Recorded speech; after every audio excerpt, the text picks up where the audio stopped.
Hey guys, it's Hannah. So I was thinking in the shower. As you can see, I just showered.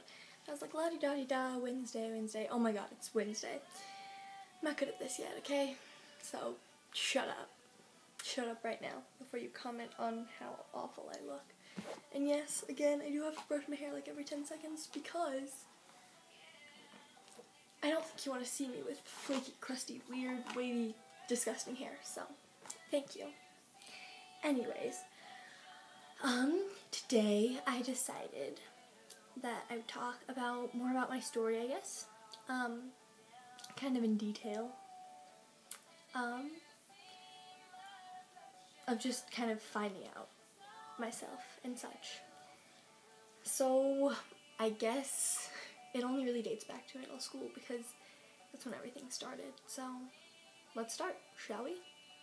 Okay, so 6th grade, I met Suzy and Katie, sure.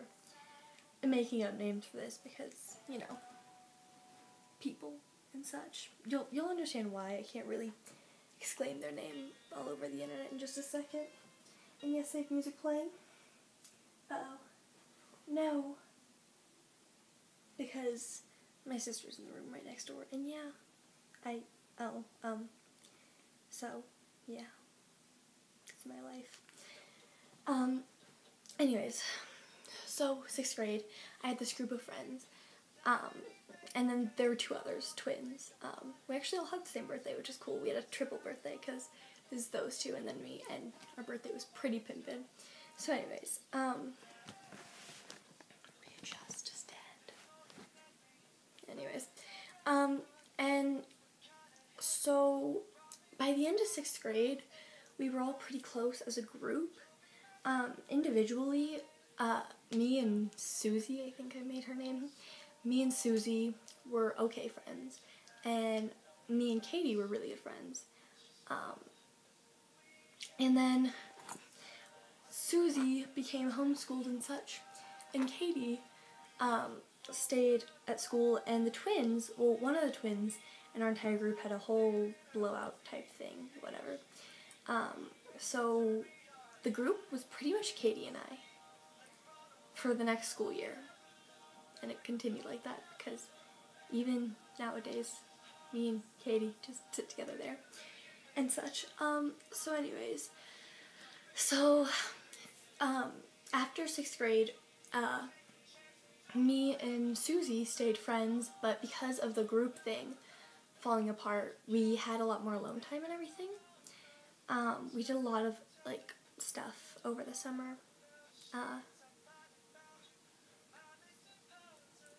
Just a lot of stuff. And we got, like, super close. And 7th grade started, and because she was homeschooled, she could message me like all day on Facebook. So some days I'd get home with like 27 messages from her. It was pretty hilarious.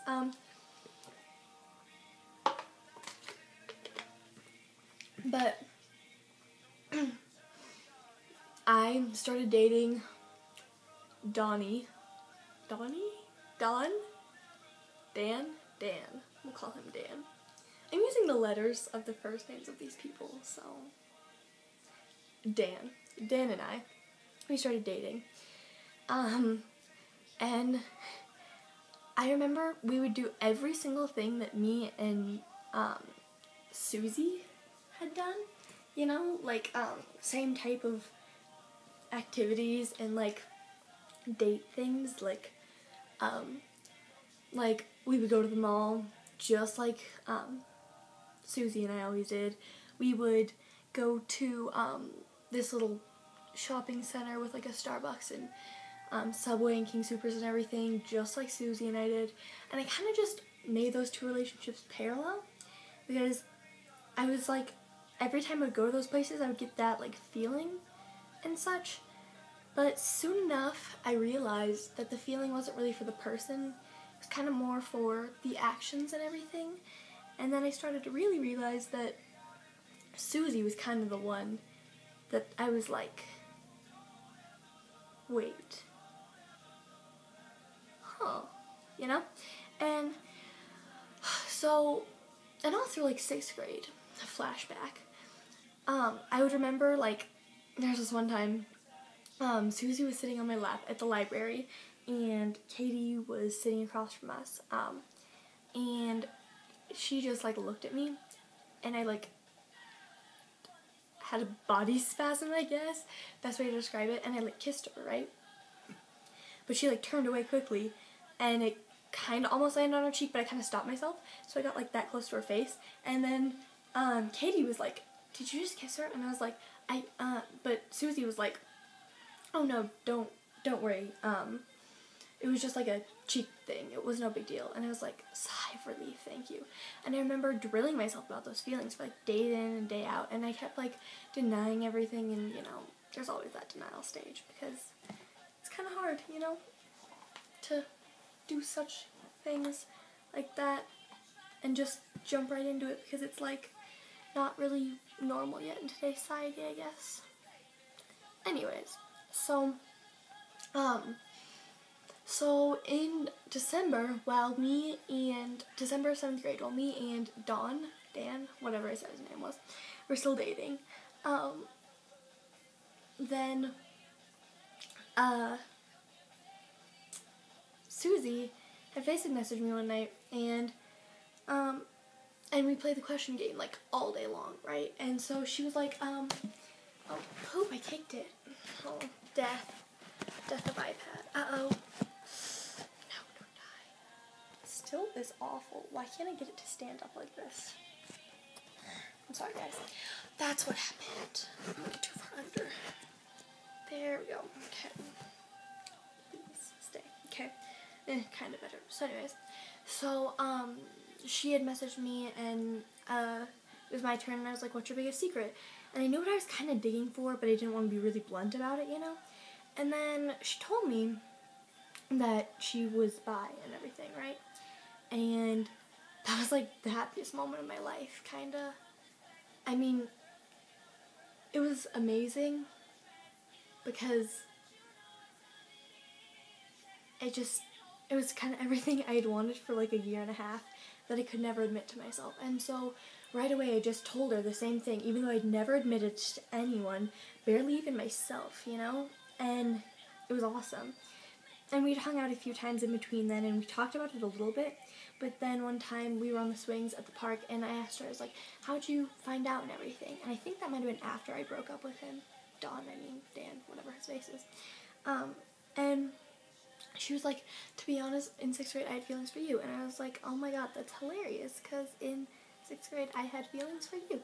And we use the term had, you know, like, oh no, it's not anymore. But so after that, there was this one week, and I was planning on it, because we had messaged, and I asked her a question. I don't really remember what it was, but she was like, "Next time we talk about this, it should be in person." So I was like, okay.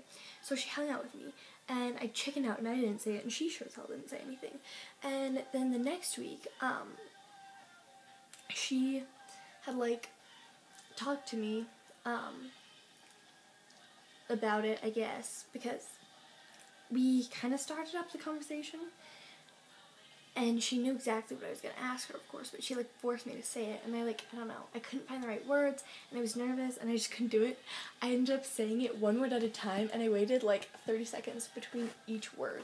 It's kind of hilarious, because I was just like, I just couldn't do it. Hold on, I'm sorry. My little stand-up thing is not working too well today. It's being finicky.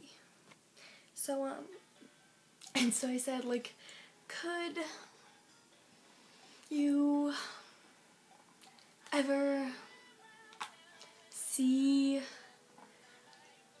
us being together?" That's kind of how I said it. I'll be honest, it was really, really scary for me.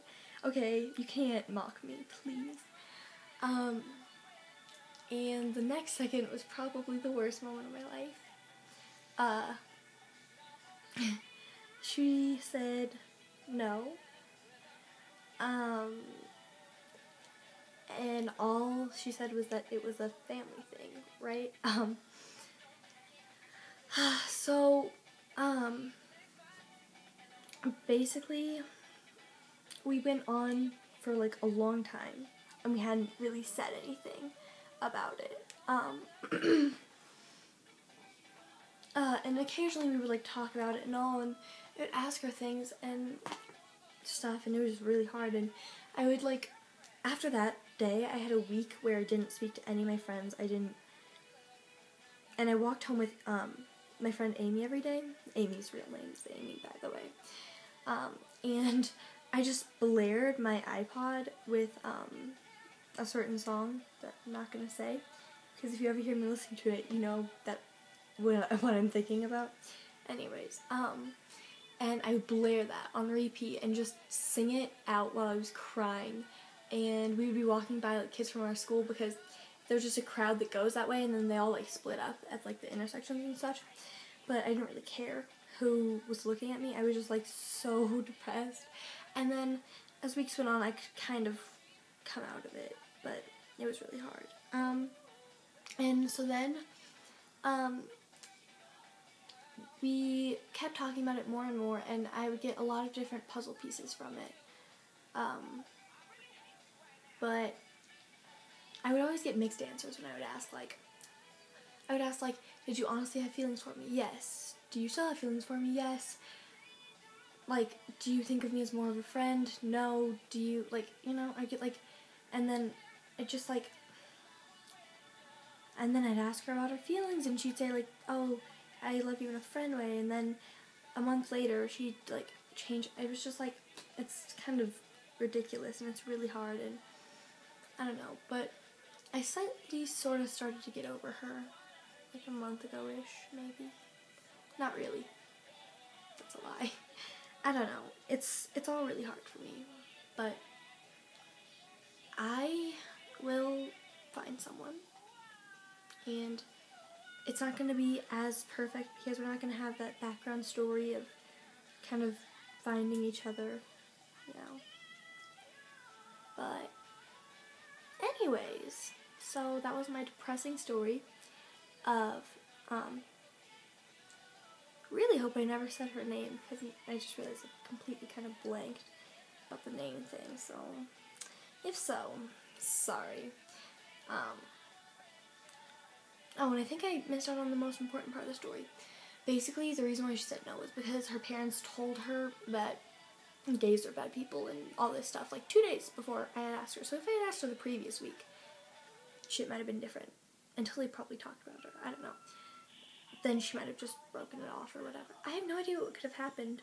But I would never know, because I'm a pussy and I couldn't say it. And my life is complicated. So I guess that's everything with that story. I just felt you guys should know that, because it's kind of the most important piece of my life.